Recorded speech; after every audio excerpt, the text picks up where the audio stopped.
The afternoon commute of Reddit user Beastpilot, who requested that we not use his real name, takes him past a stretch of Seattle area freeway with a carpool lane exit on the left.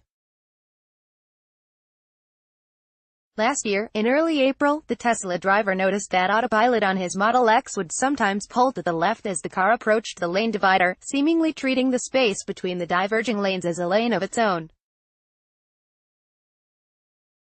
This was particularly alarming, because just days earlier, Tesla owner Walter Huang had in a fiery crash after autopilot steered his Model X into a concrete lane divider in a very similar junction in Mountain View, California. Beastpilot made several attempts to notify Tesla of the problem, but says he never got a response. Weeks later, Tesla pushed out an update that seemed to fix the problem. Then in October, it happened again. After months of working correctly, Beastpilot's Tesla started swerving toward the lane divider in the same spot. Again, he reported the problem but says he never got a response. Weeks later, the problem resolved itself. This week, he posted dashcam footage showing the same thing happening a third time, this time with a recently acquired Model 3. After working correctly for months, his new Tesla shows a tendency to swerve toward the lane divider as it passes this particular exit. The behavior of the system changes dramatically between software updates, Beastpilot told ARS in a Thursday phone interview. And he argues that makes the system dangerous. Human nature is, if something's worked 100 times before, it's gonna work the 101st time, he said. That can lull people into a false sense of security, with potential ugly consequences. Autopilot swerved to the left just before Walter Huang de-enlarged the charred remains of Walter Huang's Tesla Model X. Beastpilot's experience may help to shed light on the circumstances of Huang's fatal crash a year earlier. Federal investigators determined that Huang's Model X began a left steering movement 7 seconds before his fatal crash. Apparently believing it was now in an empty lane, the vehicle sped up from 62 to 70 miles per hour in the final seconds before it struck the concrete lane divider.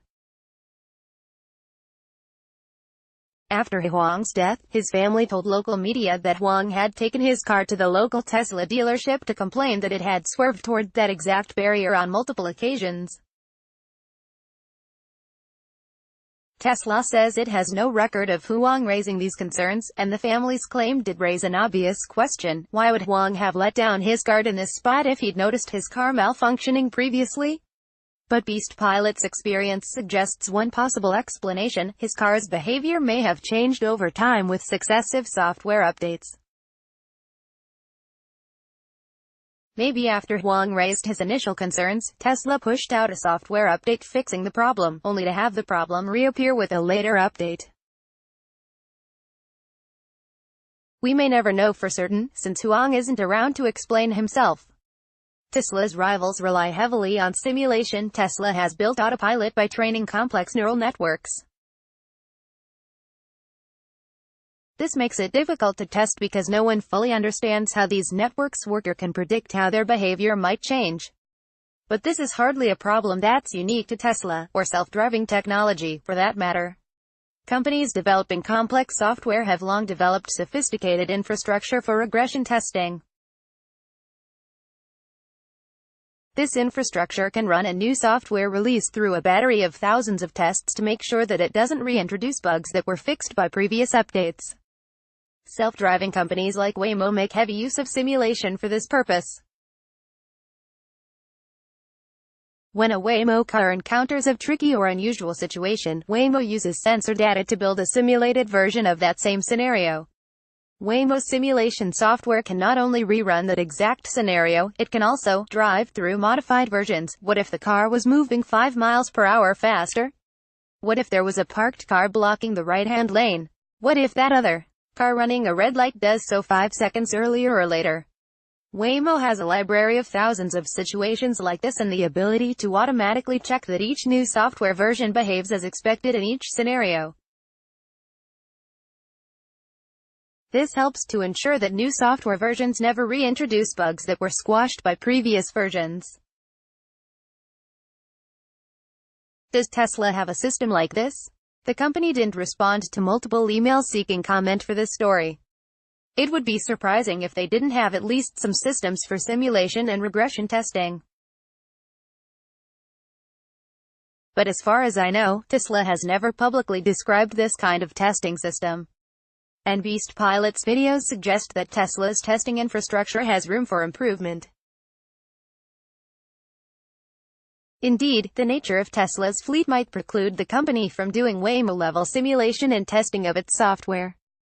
There are two key differences between Tesla's fleet and the test fleets of Waymo and other companies working on full autonomy. One is that Tesla cars lack lidar. Lidar produces three-dimensional point clouds that are helpful for building a highly accurate model of the world around a vehicle. Tesla, by contrast, relies mainly on cameras and radar, neither of which offers precise three-dimensional measurements. It's not impossible to derive a three-dimensional model based on camera and radar data, but it's certainly more difficult. The other difference is that Waymo's cars return to a Waymo-owned garage at the end of each day. While we don't know exactly what happens inside the garage, it seems like a reasonable guess that Waymo's garages are equipped to offload gigabytes of accumulated data from each vehicle, each night. Tesla, by contrast, must sip data from its customers' cars via cellular networks or its customers' Wi-Fi connections.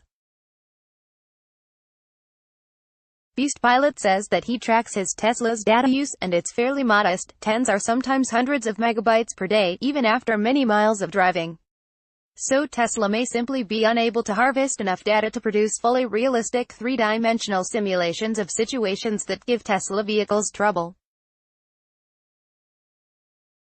Tesla could do a better job warning users about autopilot's limitations in large, Elon Musk in 2015. Not every Tesla user is likely to experience the bug Beastpilot identified. Tesla rolls out different versions of autopilot to different people, with some experimental versions only going out to a small fraction of users. Some Redditors report that a newer version, which Beastpilot says he hasn't gotten yet, fixes Beastpilot's swerving problem. Tesla's position has long been that autopilot is merely a driver assistance system, not a technology for full autonomy. Drivers are expected to keep their hands on the wheel and their eyes on the road at all times. If drivers are paying attention, autopilot defects shouldn't lead to crashes. But Beastpilot argues there's a lot of room for improvement in Tesla's approach to user education. Each new software release includes release notes explaining how it differs from the preceding version. But Beastpilot says the notes for recent releases have been super thin.